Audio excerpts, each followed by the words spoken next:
Next we have Gaurav Arora with us. Gaurav works as a PM with Alcatel-Lucent for the past 7 years. He's a political analyst for the Middle East country policies. Currently he is writing on a research project on corporate diplomacy for his organization. So Gaurav will be talking about the role of Indian engineers in today's economy. Over to you.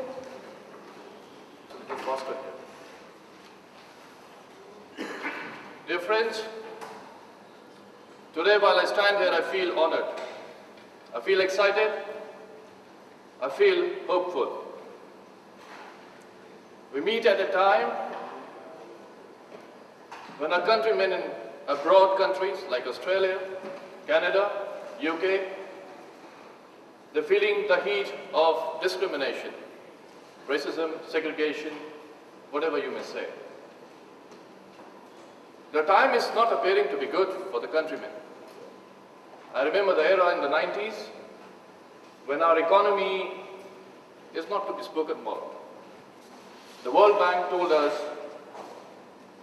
improve, have reforms. We did that. There we saw the change. Our hard work, it started giving us revenue. It returned value. The stocks returned value. The people got to go about and eat outside without even thinking about the money, what our parents used to do. But times are changing now. The jobs are less. The security is less. So sometimes when I think about it, what's wrong with India? What's wrong with the engineers? What's wrong with the engineers? Are they not able to produce what we produced in the 90s when the Y2K was there? When the Y2K happened, a lot of people, a lot of countrymen outside India, they called upon India to save them from major disasters like nuclear wars, the bank crashes, the stock crashes. They looked upon India to save them. And we did what we promised. There we saw the rise of the IT industry. But now we have to think again. We have to think about the strategy, what we're going to follow. Are we going to be in the same place? When I see the other countries, I see India has not produced any operating system. India has not produced any database. India has not produced any Facebook. And India has not produced any of the products which we can talk about. But yes, we were the part of them, no doubt about it. My feeling is that engineers in India today, they need to come together. We have a force. When we come together out of social and patriotic feeling, we can get together and make a product which we can be proud about.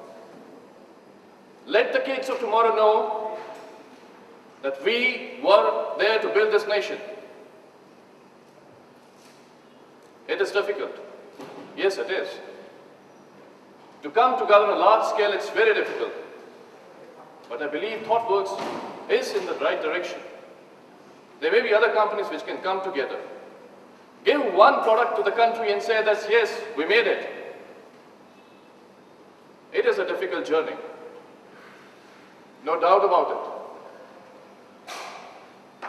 When we start going there, we have to remember the roads are very narrow. The climb is steep. But we have to make sure that we will not rest. We will be hopeful, we'll hold the hands who tired, and we are going to go and make this country a beautiful place. So today, when I end this talk, I want your assurance, and I believe that you will assure that this world and this country will rest upon our shoulders. We will not deny it. We'll work together as the whole country. We are not engineers in this country. We are engineers of this whole world. Let us produce a product, at least one product, and say India has emerged again. And let there be no racist attack. And that is what I conclude, and that is what I say. I stand here quite honored, quite excited, and quite hopeful. Thank you. Thanks so much.